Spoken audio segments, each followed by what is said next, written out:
laissons maintenant place à Manon, Naya et Chloé qui vont nous parler de la mixité des genres au travail. Bonjour les filles. Bonjour. Aujourd'hui, nous allons parler de la mixité des hommes et des femmes dans le travail. À mes côtés, il y a Manon et Naya. C'est un sujet qui nous tient à cœur. C'est un problème encore actuel et nous allons être confrontés lorsque nous serons toutes les trois bientôt arrivées à devoir travailler dans ce monde malheureusement genré. Nous débuterons par une chronique de Manon qui explique ce qu'est un métier genré. Manon, peux-tu nous dire ce que c'est ? Ce sont des métiers qui, traditionnellement, sont stéréotypes et sources d'inégalités.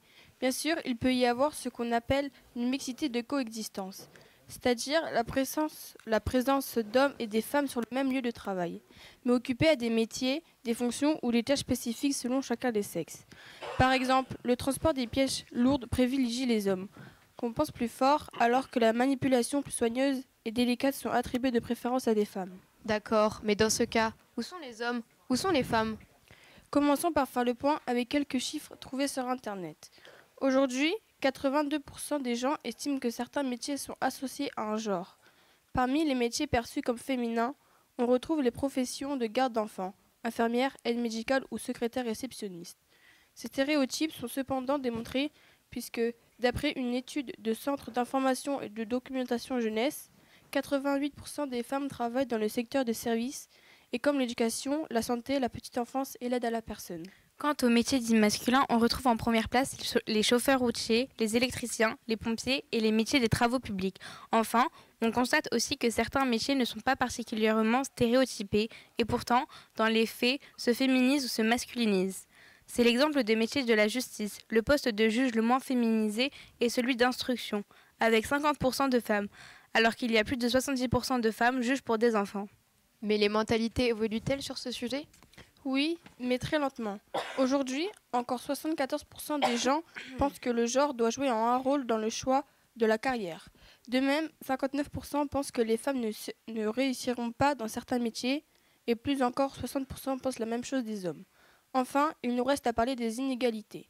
En France, les hommes sont rémunérés en moyenne 28,5% de plus que les femmes. 76% des emplois en temps partiel sont occupés par des femmes. Enfin, 42% des femmes disent qu'elles ne peuvent avoir un travail rémunéré en raison de la charge trop importante au travail du soin dont elles ont la charge du soin du foyer. Merci pour ces informations. Nous passons à l'interview de Mathis, le mailloticien. Bonjour Mathis. Bonjour. Vous êtes mailloticien de l'hôpital d'Alençon. Alors pour expliquer à nos téléspectateurs, un mailloticien, c'est comme une sage-femme, ce que vous êtes un homme. Et c'est effectivement un métier qui est largement privilégié par les femmes à 97%. Vous faites donc des 3% d'hommes qui exercent ce magnifique métier. Alors, dites-moi, comment avez-vous décidé de devenir mailloticien ? Alors déjà, on peut dire mailloticien ou sage-femme. En fait, même si je suis un homme, on m'appelle le ou la sage-femme. C'est vraiment pareil. Ensuite, pour ce qui est un peu de mon parcours, à la base, je voulais faire vétérinaire. Alors, c'était pas du tout la même chose. Après un échec, je me suis dirigé vers la PACES. C'était un peu un concours pour entrer dans les années médecine, sage-femme, kiné, pharmacie et dentaire. Et du coup, j'ai présenté un peu médecine par dépit, par défaut. Ça me plaisait pas vraiment. J'ai retapé une deuxième année parce que c'était vraiment très très dur. Et au bout de la deuxième année, du coup, j'avais le choix entre sage-femme et médecine. Sage-femme, en fait, je me suis renseigné un petit peu avant sur toutes les facettes du métier, parce que vraiment, je connaissais pas le métier avant de rentrer là-dedans. Donc, j'ai appris qu'on faisait les accouchements, des consultations, le bien-être des femmes, l'accompagnement. Et du coup, ça m'a plu. Et du coup, je me suis dit, pourquoi pas. Et du coup, je me suis lancé dans ces études-là de 5 ans. Et donc, du coup, depuis juin, j'exerce en tant que sage-femme. Quelles sont les réactions que vous avez rencontrées en tant que mailloticien de la part de votre entourage ?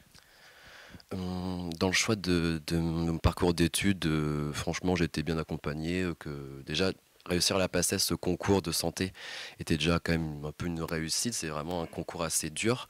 Donc voilà, j'ai eu beaucoup de la fierté dans les yeux de ma famille et de mes proches. Après, il y avait certains membres de ma famille qui souhaitaient un peu plus que je me dirige vers médecine, qui était peut-être pour eux, à leurs yeux, un peu plus, prestigieux, on peut dire, si je peux dire ça comme ça. Mais du coup, je me suis concentré sur mes choix, je me faisais vraiment le pour et le contre. J'ai choisi ce que je voulais et ça a quand même très bien été accepté par ma famille et mes proches. De manière générale, comment est-ce que vous gérez les stéréotypes de genre qui peuvent exister dans ce domaine? Alors personnellement, je suis peu confronté à ce genre de stéréotypes. Franchement, je pense que soit j'ai un entourage vraiment bien, ou alors les gens sont, ou alors je vois pas, je me voile un peu la face, mais je vois vraiment pas trop de stéréotypes. Après, ceux qui peuvent revenir de temps en temps, ça va être les questions sur mon orientation sexuelle, ou alors tout simplement sur le fait que si ouais, je ne suis pas homo, je suis gay, je suis un dragueur pour aller dans la promo. Et aussi, ce qu'on trouve aussi, ça va être la phrase facile de ah, c'est pas trop dur d'être un homme entouré de femmes. Ah, c'est vraiment les phrases toutes faites. Mais après, comme tout stéréotype, faut passer outre et souvent donner en fait une explication, parler vraiment avec ces gens-là qui souvent sont dans l'ignorance et du coup juste remettre bien les bases, expliquer ça n'a rien à voir quand on choisit ce métier, de faire ce métier pour les femmes. Donc, Comment pensez-vous que la présence d'hommes dans la profession de maïeuticien peut améliorer le service? je pense que voilà, homme ou femme, il n'y a pas de différence. On fait vraiment ce métier pour les femmes en fait, vraiment en priorité pour les femmes et après du coup à plus large pour les bébés, pour les nouveau-nés et pour le cercle familial. Mais vraiment qu'on soit homme ou femme, on a reçu les mêmes études, nous avons les mêmes compétences, on a besoin des mêmes compétences pour exercer ce métier. Donc qu'on soit un homme ou une femme dans le service ou en consultation, ça ne change vraiment pas grand-chose pour l'amélioration du service, pour moi. Quels sont les défis auxquels vous avez été confrontés en tant que maïeuticien et comment les avez-vous surmontés? Alors déjà pour reprendre un peu les bases de sage-femme, on peut soit travailler en maternité, du coup en suivant un petit peu les dames en travail qui vont accoucher. En maternité on les suit aussi après leur accouchement, donc pour voir si tout va bien dans les 3-4 jours qui suivent l'accouchement. Mais aussi on a tout un travail aussi, on peut être amené à faire des consultations avant pour faire un suivi de la grossesse ou alors un suivi général des femmes sur le plan gynécologique pour voir si un suivi régulier pour voir si elle, le côté gynécologique, tout va bien, et aussi parler de la contraception et aussi un peu des problèmes sociaux. Donc moi, dans mon cadre, je suis plus dans la maternité, donc je fais les accouchements et je suis après les dames après leur accouchement. Et un peu le défi un peu majeur que je rencontre, c'est que certaines patientes ne souhaitent pas être examinées par un homme. Ça, c'est le défi vraiment majeur dans lequel je rencontre, pas tous les jours, mais assez régulièrement quand même. Qui peut s'expliquer déjà par le fait que ces patientes-là s'arrêtent souvent à l'homme genré et non pas à l'homme en tant que professionnel de santé. Donc ça, c'est un petit peu un problème, mais nous, du coup, on essaye d'y remédier. Ça peut s'expliquer par deux façons pour moi. La première cause, ça va être la pudeur des patientes qui n'ont pas l'habitude en fait de voir un homme. Sage-femme, elles attendent d'avoir une femme, alors que le sage-femme, c'est vraiment étymologiquement parlant, c'est la sagesse de la femme. Donc voilà, j'ai la sagesse logiquement de la femme que j'accompagne. Donc rien à voir avec le genre. Donc pour ce côté pudeur, vraiment notre principale compétence pour ce métier, c'est la mise en confiance. On doit parler, mettre en confiance la patiente et lui faire comprendre qu'en fait, on veut que son bien à elle.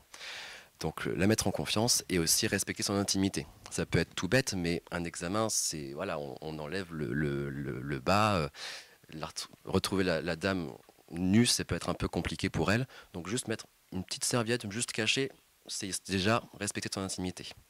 Donc voilà, pour ce côté pudeur, en parler, mettre en confiance, ça peut généralement suffire. Et la deuxième cause, ça va être plutôt aussi un aspect sur de la religion. Certaines femmes, pour des causes religieuses, ne veulent pas du tout être vues ou examinées par un homme. Des fois, juste l'examen, l'interrogatoire oral peut se faire, mais quand vient du coup l'examen, là, il y a un petit peu un frein. Et du coup, pareil, il faut parler, expliquer que nous, on fait ce métier pour les femmes, pour elles, et pas pour une question de voyeurisme ou quoi que ce soit. Donc parler plus. En fonction des disponibilités, alors c'est un peu compliqué dans un hôpital public où du coup moi je gère un peu l'urgence, c'est que en fait, d'autres sages-femmes femmes ne sont pas forcément disponibles à voir la patiente. Voilà, quand il y a 3-4 patientes qui attendent en même temps, on prend les premières venues et voilà le taux d'urgence aussi, et on s'en fiche nous de qui on prend. Donc en fonction de la disponibilité, nous on va possiblement demander à une collègue femme de venir du coup examiner la patiente, mais en temps d'urgence, c'est clairement pas possible.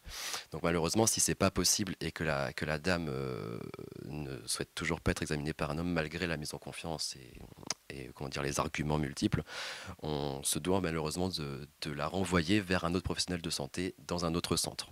Ça m'est déjà arrivé, la dame voulait pas du tout que j'examine pour savoir vraiment un truc un petit peu urgent quand même, et il n'y avait malheureusement pas d'autres personnes dans le service à ce moment-là. Du coup, on a fait comprendre à la dame qu'elle devait aller voir ailleurs malheureusement, et nous, en l'adressant quand même, on ne la laisse pas comme ça dans la nature. Donc voilà, c'était un peu les défis majeurs. Quel conseil donneriez-vous aux autres hommes qui souhaitent poursuivre une carrière de maïeuticien? Déjà, c'est le plus beau métier du monde. Donc, faut venir faire ça. Que ce soit que toutes les facettes multiples du métier, que ce soit dans l'accouchement, le suivi des dames et des nouveau-nés. C'est vraiment un métier riche et on peut toujours progresser, toujours apprendre, faire de la recherche, des diplômes universitaires pour être un peu plus expert dans un domaine. Mais vraiment, qu'on soit un homme ou une femme, faut pas s'arrêter à ça. Faut faire le métier qu'on souhaite en fait et qu'on aime. Est-ce que vous vous engagez pour promouvoir la mixité des genres dans votre travail? Alors du coup, oui, moi je suis pour qu'il y ait la mixité, qu'il y ait plus d'hommes dans ma promo. Là, on était que 2 dans la promo, donc c'est pas beaucoup. Moi, je suis pour, mais c'est vraiment comme, je rejoins un peu la réponse d'avant, mais il faut vraiment du coup faire ce métier, faire ces études dans le but du coup du bien-être de la femme et à plus large du nouveau-né, de la famille, vraiment parce qu'en fait on le souhaite, pas parce qu'on doit. C'est comme, voilà, pour moi, tout sorte de métier, on le fait pour nous et pour du coup ce qu'on veut donner et pas pour vraiment avoir 50-50 femmes-hommes. Merci pour ce premier témoignage d'homme dans un monde de femmes. Maintenant, nous allons passer au témoignage de Madame Saunier.